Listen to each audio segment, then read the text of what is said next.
بسم الله الرحمن الرحيم. يا أيها النبي لم تحرم ما أحل الله لك تبتغي مرضات أزواجك والله غفور رحيم. قد فرض الله لكم تحلة أيمانكم والله مولاكم وهو العليم الحكيم. وإذ أسر النبي إلى بعض أزواجه حديثا فلما نبأت به وأظهره الله عليه عرف بعضه وأعرض عن بعض. فلما نبأها به قالت من أنبأك هذا؟ قال نبأني العليم الخبير.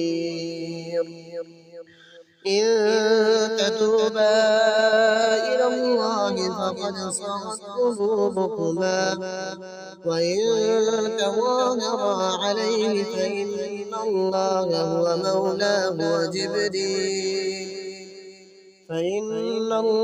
هو مولاه وجبريل وصالح المؤمنين والملائكة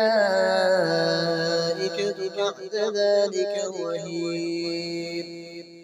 عسى ربه إن طلقكن أن يبدله أزواجا خيرا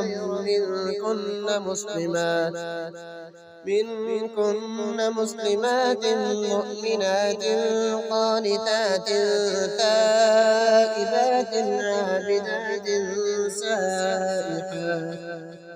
عابدات سائحات ثيبات وأبكارا. يا أيها الذين آمنوا قوا أنفسكم وأهليكم نارا وقودها الناس والحجارة عليها ملائكة غلاظ شداد لا يعصون الله ما أمرهم ويفعلون ما يؤمرون. يا أيها الذين كفروا لا تعتذروا اليوم إنما تجزون ما كنتم تعملون.